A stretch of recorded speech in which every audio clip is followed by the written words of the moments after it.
place a geometric limit upon a child alignment. There are several kinds of limits: hard limits, soft limits, tracking limits, and smoothing limits. Now, a limit is formed by another alignment. So, the limit alignments are not special kinds of alignments. They are simply alignments that you specify as being a limitation upon a child. So, we have a short highway spiral alignment right here, and let's make it be a limit to this child. Now, this is our parent, this is the child, and we would like to place this as the limit, and we'll make it a hard limit. So we'll select establish a limit, and we indicate this alignment as being the limit to the currently selected child. Now, there hasn't actually really been anything effect on the child because it's not touching the limit. Let's start to move the parent, which will cause the child to move. No problem. Still no problem. Now we get a limit violation. The splash says limit violation, and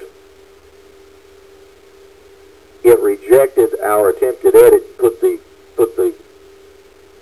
state of the database back where it was before it got the ripple-through reject.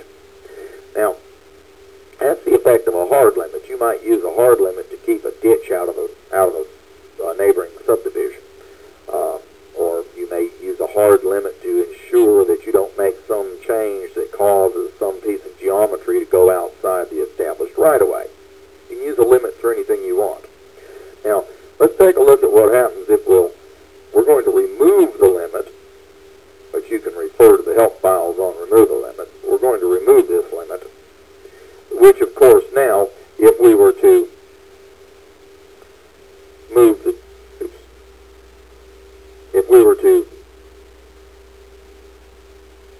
this over, this is no longer behaving as a limit. So now what we'd like to do is to make a soft limit. Let's see the effect of a soft limit.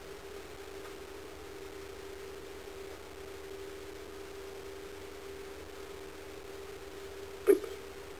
What have I done wrong? Let me try that again. I never touched the alignment. Okay, now we have a soft limit. Now we'll move the mistake I just made was I selected soft and never actually touched the alignment. So now we've established this is a soft limit for the child.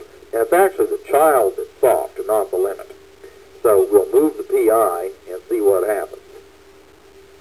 Nothing. Now we see that the alignment gets within proximity of the limit and starts to mush up or push up against and assume the shape of the limit and then go back out on its own once it's clear as the limit. Sometimes when you're in a very complex city situation or a urban renewal situation, you may have to push pavement up against mountains and existing buildings. And what you can do is you can take the edge of the pavement and establish soft limits, and the pavement will come along and assume the shape of those objects as they come by. There's no limit to how many limits. There's no maximum as to how many limits can be on one child. Now, and an alignment may act as a limit to many different other alignments. So, if we now remove the limit, the child takes its normal shape. We reapply the limit. Now, we'll remove that limit. And let's take a look and put this back. Let's take a look at what happens if we use a soft limit and take a look at this ratio. Now, a ratio of 0 is the same thing as a ratio of 1 to 1. What that means is that if you have 0, 0 or 1 to 1, then it means that you have to go all the way to the child, all the way to the limit, and touch it before the limit comes in play. Now let's take a look at a piece of complex geometry. Let's say that what we have to do, say this is the bottom of a ditch, for example, and it must not get more than halfway between here and here. Over here, obviously, it's not a problem, but here we've gone more than halfway between these two alignments. So we'll apply a 1/2 relationship, soft relationship. So we have a soft limit, ratio 1/2, and we will now apply the limit. Now, this comes along. Of course, we're not talking about the PI, we're talking about the purple curve here. So that we're staying halfway between this curve and this curve, these tangents and these tangents. So we come along, and all of a sudden it starts to cut halfway through these two shapes. Doesn't matter how off the shapes are, and clears it. Now let's start to move this alignment.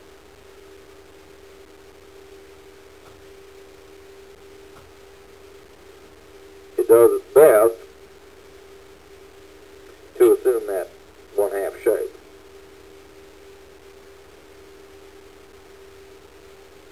Now, if it ever gets far enough away that it's not coming to the halfway mark, the shape is not affected at all. So that's a soft limit.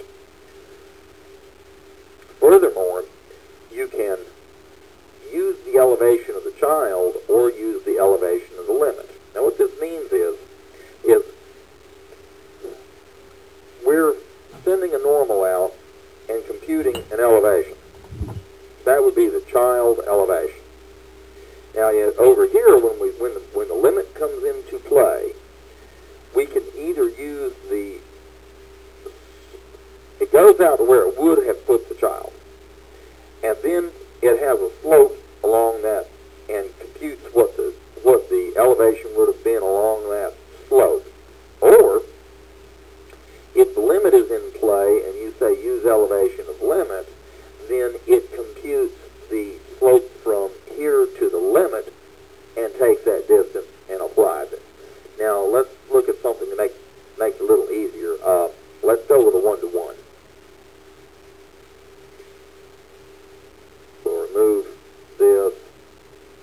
We'll reapply this limit as a 1 to 1, and we'll move the.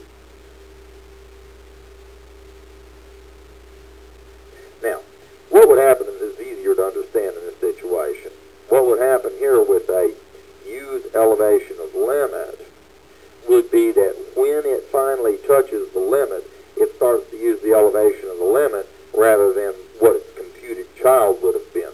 So let's say that we were running a top of bank on a ditch that was coming up to the edge of the ground, but when we got close enough to the concrete